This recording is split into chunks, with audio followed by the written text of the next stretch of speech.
अरे बाबर भाई, ये तुम लोगों ने कैसे किया? कंगारुओं को उनके घर में जाकर ही पानी पिला दिया, 3 मैचों की सीरीज पर 2-1 से कब्जा जमा दिया। भाई सच सच बताओ, तुम लोगों ने ऐसा क्या खा लिया जो इंडिया के बाद दुनिया की सबसे खतरनाक टीम को घुटनों के बल चला दिया? और घुटनों के बल भी ऐसा चलाया, इनका पहले मैच में ही पता नहीं कैसे तुक्का लग गया था, वरना तुमने तो इनका 3-0 से सुपड़ा साफ कर दिया होता। अरे रोहित भाई, खाना क्या था? पाकिस्तान पटरी पर लौट आई है, अब सभी टीमों को ऐसे ही ठोकेगी। और ये बात तो तुमने बिल्कुल सही कही है। कंगारू पहले मैच में तो जैसे तैसे करके तुक्के के सहारे जीत गए थे, लेकिन बाकी बचे 2 मैचों में तो इनके ऐसे भिगो भिगो के मारे हैं। इनका पजामा पीछे से पीला, आगे से गीला करवा दिया।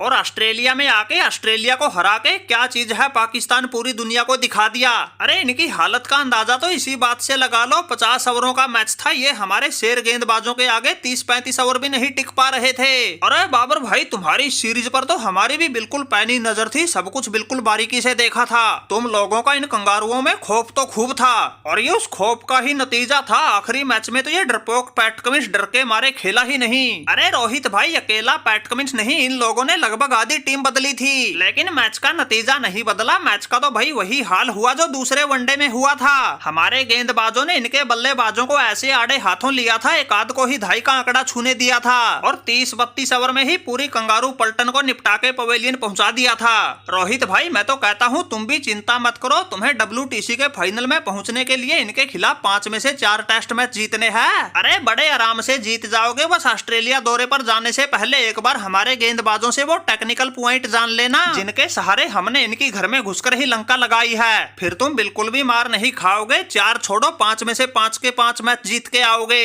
अरे भाई, ये तो हद ही हो गई इन पाकिस्तानियों का, एक सीरीज में तुक्का क्या लग गया, इन्होंने तो ऑस्ट्रेलिया को ही जिम्बाब्वे समझ लिया। आसमान तो ऐसे सर पे उठा रहे हैं, दूसरी टीमों को भी हमारा सुपड़ा साफ करने के सपने दिखा रहे हैं। अरे वाह भाई वाह बाबर, क्या कहने तुम्हारे, कल तक तुम अपने ही लोगों की नजरों में गिरे हुए थे, आज अपने आप को बादशाह समझ रहे हो। अरे बात सुन भाई कंगारू, वो पाकिस्तान का बुरा दौर था जो गुजर गया, अब पीछे मुड़ के नहीं देखेंगे, जो भी हमारे सामने आएगा उसका ऐसे ही पिछवाड़ा सेकेंगे। अब गेंदबाज बल्लेबाज छोड़ो, हमारी पूरी की पूरी टीम आ गई है तगड़ी फॉर्म में, जिसका नतीजा ये है, पहले पाकिस्तान ने फिरंगियों की धरती में नाक रगड़वाई, अब तुम कंगारुओं की तुम्हारे घर में ही बैंड बजाई। इसलिए पैट कमिंस मेरे भाई, हार को पचाना सीखो। माना कि ये हार पचाना तुम्हारे लिए मुश्किल है, लेकिन भाई सच से मुंह तो नहीं मोड़ सकते।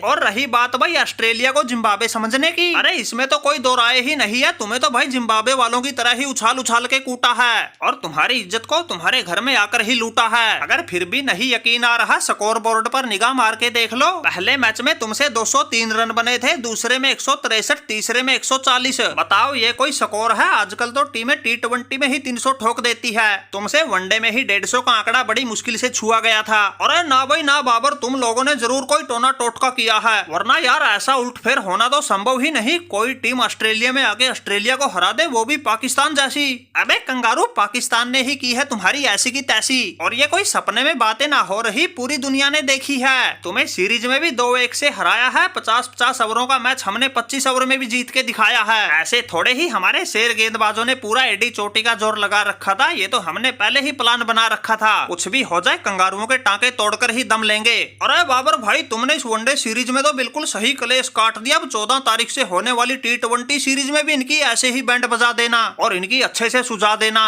अरे रोहित भाई चिंता मत करो, ये मोहम्मद रिजवान